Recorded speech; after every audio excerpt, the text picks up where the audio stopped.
It's your boy, You Go Boy. That's Mongo, all right? This is the You Go Boy podcast channel. But before we start, hit that like button, hit that subscribe button. We got unfiltered, authentic conversations. We got sports talk. We got drops. Oh, yeah. So, Mongo, what should they do? Like and subscribe. Oh, yeah. Yahtzee. The Miami Dolphins. Listen, man. Tell me when I'm telling lies.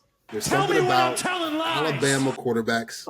There's something about Ohio State quarterbacks. I'm going to keep saying it because I'm right every single time I say it. They're not good. They're not good. And I know people watching at home are good, but Mac Jones, he looks pretty good in that Shanahan system.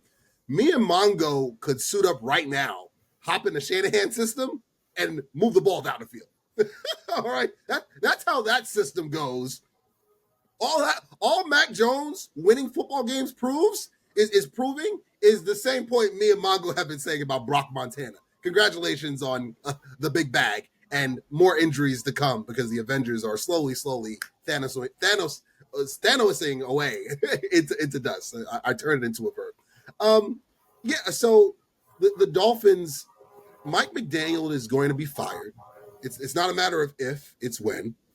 Just like Eberflus is going to be fired. It's not a matter of if, but when. And the fire sale in Miami is going to be illustrious. I can't wait. I am praying to God the Cowboys get on the phone for a Minka Fitzpatrick or a Bradley Chubb or an A-Chain, one of those young running backs. Make a deal for somebody because or Phillips, the defensive end. Make a deal for someone because the Dolphins are going to be open for business very, very, very soon. Tell me when I'm telling lies.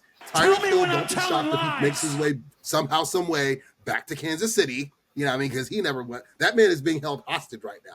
He's going through it all. He's going through a divorce. You know what I mean? Assault charges, baby mama drama, and a bad quarterback.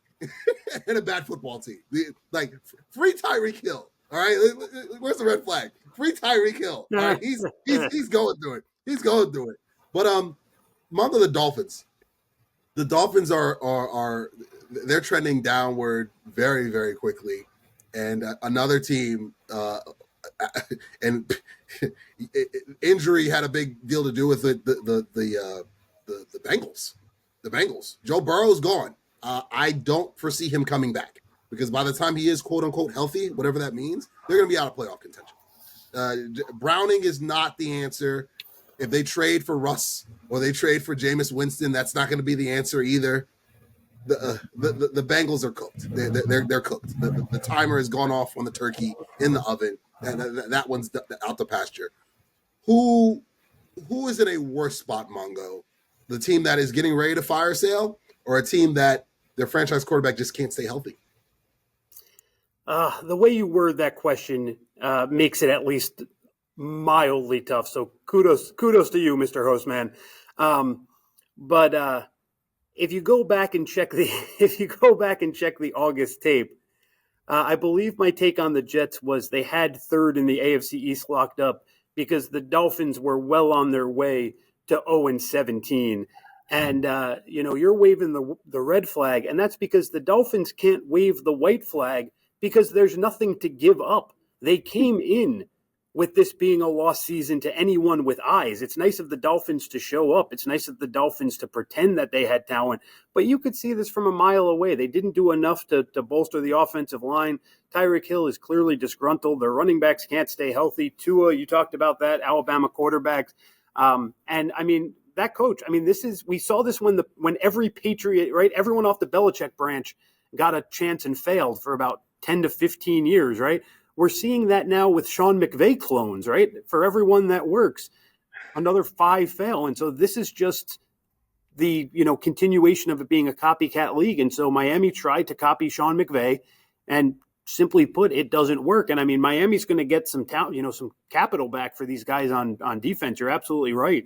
But this is a team that really, for context, I have Malik Washington, their third wide receiver, owned in about every dynasty league I can get my hands on him because they can move on from all 22 starters. It's broken. It is completely broken. So, but to answer your question, why I said it's tough, Cincinnati has more reason to be saddened by this. And so, who's in a worse position emotionally? I think it's Cincinnati. I had them pretty clearly locked into the playoffs this year. I thought them and Denver were going to kind of jockey for 6 and 7. I thought the Colts might give them a chase. But I had them pretty locked in. And now you're absolutely right. It's no chance. He'll come back next year. They'll be in position to get some nice defensive pieces, probably 2 defensive pieces in the top 45 picks in the draft. But the only reason I'll put a caveat on it is we're starting to see some Andrew Luck type historical numbers in Joe Burrow's sacks taken history and injury history. Mm-hmm. And we know how that played out. And if this is the beginning of an early end for Joe Burrow, then I have to change my answer. I mean, within the context of we're assuming we see Joe Burrow again for many years, I'd rather own several gas stations in Oklahoma before I bought stock in the Dolphins. I mean, Savage. There is no worse than the Dolphins. I mean, I would rather literally own 53 Dolphins in a SeaWorld type park somewhere before I owned the Miami Dolphins. I mean, we could literally do a segment. We could do a 60-minute show, things I would rather do than own stock in the Miami Dolphins. But in terms of who has to be way more concerned, it's a Bengals fan because, they have more to lose at the moment. Miami right now should be actively trying to find a way to get to play and get to lose to the Saints so they can get pick number 1 because it's a 2-horse race. But they know what the plan is. The plan is to stink and fix it in the 2026 draft. Cincinnati has more to worry about in the long term. It's your boy, you go boy. And my friends at New York Posse, they're going to hook you up with some official gear. The Knicks are hotter than ever, and they're going to get you right with some official snapbacks, beanies, official gear, official like tissue, baby. Hit that promo code below, 2024. Get 20% off on all New York Posse gear. Hit the link below, and they're going to get you right. It's your boy, you go boy, Yahtzee.